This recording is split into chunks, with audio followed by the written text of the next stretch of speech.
Bonjour à toutes et à tous. On se retrouve aujourd'hui pour une nouvelle vidéo retour d'expérience.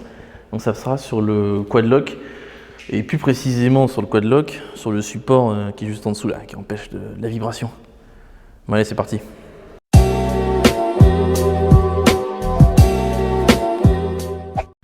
Alors, qu'est-ce que je peux vous dire sur ce magnifique Quadlock? Enfin, sur le damper, je ne sais plus quoi en anglais là. Donc, ce qui permet en fait de regarder la vibration. Donc, je vais mettre mon téléphone dessus. Donc, je peux vous dire en tout premier. Normalement, vous savez qu'il y a des problèmes sur les iPhones. Il y a plein de vidéos, notamment une de Carbone 23 qui montrait que suite à la vibration, l'appareil photo vibrait en fait. Donc c'est le capteur en fait qui était déréglé à cause des vibrations, donc ça se règle quand vous allez chez Apple. Donc là j'ai pas le souci sur ce téléphone là. Depuis que je l'ai mis, alors je l'ai mis assez vite, hein. J'ai acheté l'iPhone 12 Pro, ensuite j'ai dû l'acheter, je crois qu'il n'était pas dispo tout de suite, donc j'ai dû recevoir 2 semaines après. Donc je l'ai mis, voilà, j'ai eu 2 semaines avec entre guillemets des vibrations. Donc il y a une personne qui a un petit commentaire sur une vidéo, on a l'impression que ça ressemble un peu à une tour de Pise. Ouais, c'est pas faux, ça ressemble un petit peu à une tour de Pise. Attends, je vais essayer de vous le montrer là comme ça. Hop. Donc vous voyez, ça ressemble à ça. Donc du coup vous avez le chargeur USB et vous avez le dumper ici.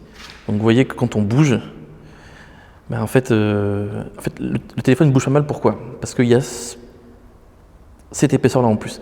Normalement, vous connectez directement le support Quadlock ici directement à l'anti-vibration. C'est comme ça que ça fonctionne.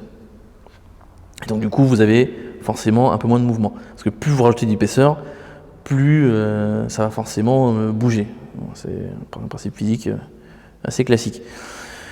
Et donc le problème c'est que j'en ai pas mal besoin quand même pour charger mon téléphone. Alors là maintenant moins parce que du coup on peut faire plus de 10 km. Mais dès que vous commencez à aller chez des potes qui habitent vous allez faire 100 km aller-retour, c'est quand même sympa d'avoir un chargeur USB au cas où vous avez oublié de recharger votre GPS, vous ne pensez pas charger votre téléphone tout le temps. C'est assez pratique. Et c'est fait pour être mis là. Donc, par contre, le plus gros problème, c'est qu'effectivement, voilà, ça fait bouger pas mal un petit peu le téléphone dans tous les sens. Donc, c'est pas forcément conseillé de le faire comme ça, hein. Ils le disent du coup sur le site de Quadlock de plutôt le poser directement sur l'anti-vibration. Mais ce que j'ai malheureusement pas pu faire. Donc si comme moi vous avez du coup le chargeur USB, sachez que c'est vraiment pas un problème de le mettre juste au-dessus de l'anti-vibration. Ça fait plusieurs mois maintenant que je l'ai et le poids qu'il y a en plus du fait que l'iPhone soit plus haut a vraiment pas cassé en tout cas ou les petits bouts de caoutchouc qui est en dessous, ou bien même le système que l'on peut voir là. Donc ça a vraiment pas bougé plus que ça. C'est vrai que quand la moto vibre un peu, du coup effectivement il y a tout ça qui branligote un peu, hein. Voilà, c'est un peu le problème là. Vous voyez, là ça bouge, ça vibre un peu comme ça. Normalement, si vous le mettez directement sur l'anti-vibration, vous avez quasiment pas, alors pour l'avoir testé, vous avez vraiment quasiment pas cette espèce de vibration comme ça. Mais bon, moi ça me dérange pas trop. En l'occurrence, le GPS reste quand même très visible quand je recharge, donc c'est pas forcément un souci pour moi. Il est peut-être un poil gros aussi, un peu trop épais ce chargeur USB. Je sais qu'ils ont un nouveau qui permet de recharger en, comment on appelle ça, par induction directement et qui lui est un peu moins épais et qui est large. En fait, il est rond en fait. Et du coup, à l'intérieur, il y a directement incorporé le système pour bloquer votre téléphone. Donc du coup, ça fait quand même une épaisse, ça fait cette épaisseur-là en moins et celle-là. On va dire que globalement, le tout combiné, ça doit faire la moitié de ça. Mais bon, j'ai déjà acheté ça, je vais quand même pas non plus encore en racheter un autre.